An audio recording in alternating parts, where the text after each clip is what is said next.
আওয়ামী লীগ সরকারের শাসনামলে গুম নির্যাতনের ঘটনায় করা মানবতা বিরোধী অপরাধের মামলায় শেখ হাসিনা ও গ্রেপ্তার হওয়া 10 সেনা কর্মকর্তার বিরুদ্ধে অভিযোগ গঠনের শুনানি অনুষ্ঠিত হয়েছে।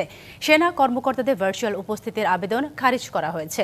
আন্তর্জাতিক অপরাধ ট্রাইব্যুনাল 1-এ শুনানির জন্য সাবেক ও বর্তমান 10 সেনা কর্মকর্তাকে হাজির করা হয়। টাস্কফোর্স ফর ইন্টারন্যাশনাল বা TFI সেলে গুম করে রাখার ঘটনায় হওয়া ওই মামলায় 10 জন গ্রেপ্তার আছেন।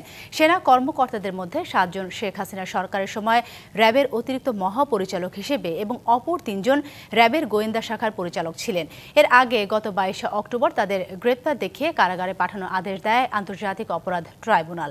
এদিকে নিজের ফেসবুক পোস্টে এক ভিডিও বার্তায় ট্রাইব্যুনাল সম্পর্কে বিরূপ মন্তব্য ও শেখ হাসিনার পক্ষে রাষ্ট্রনিযুক্ত আইনজীবী থাকতে না পারায় আদালতে উপস্থিত হয়ে নিঃশর্ত ক্ষমা প্রার্থনা করেন জেডাই খান পান্না।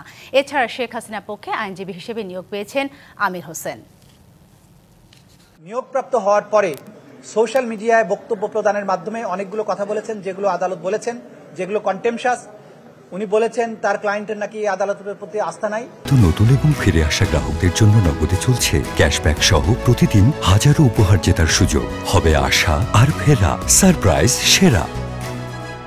এই ধরনের কথা কোনো আইনজীবী বলতে পারেন না। আদালত তাৎক্ষণিকভাবে তাকে তলব করে আদালতে উপস্থিত হতে বলেছেন, কারণ তিনি একটা চিঠি লিখে রেজিস্ট্রার মহোদয়কে বলেছেন যে এই মামলা তিনি আর পরিচালনা করতে চান না। আমাদের আন্তর্জাতিক অপরাধ ট্রাইব্যুনালের রুলস অফ প্রসিডিউরে সুস্পষ্টভাবে উল্লেখ আছে, যখন কোনো ব্যক্তি কোনো ক্লায়েন্টের পক্ষে আইনজীবী হিসেবে নিযুক্ত হবেন, আদালতের অনুমতি ব্যতিরেকে তিনি সেই মামলা পরিত্যাগ করতে পারবেন না বা দায়িত্ব পালনে অস্বীকৃতি জানাতে পারবেন না। জনাব পান্না দায়িত্ব আদালত থেকে ওপেন কোর্টে নেয়ার পরে তিনি চিঠি লিখেছেন, যেটা আইনসম্মত হয়নি, এটা আদালত অবজারভেশন দিয়েছেন।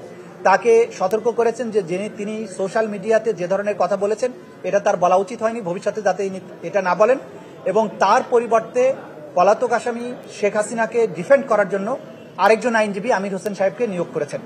আগামী 14 ডিসেম্বর আসামি পক্ষের অংশটুকু চার্জ গঠনের ব্যাপারে তাদের যে সাবমিশন, সেটা শুনানি অন্তে আদালত পরবর্তী আদেশ দেবেন চার্জ গঠন হবে কি হবে না।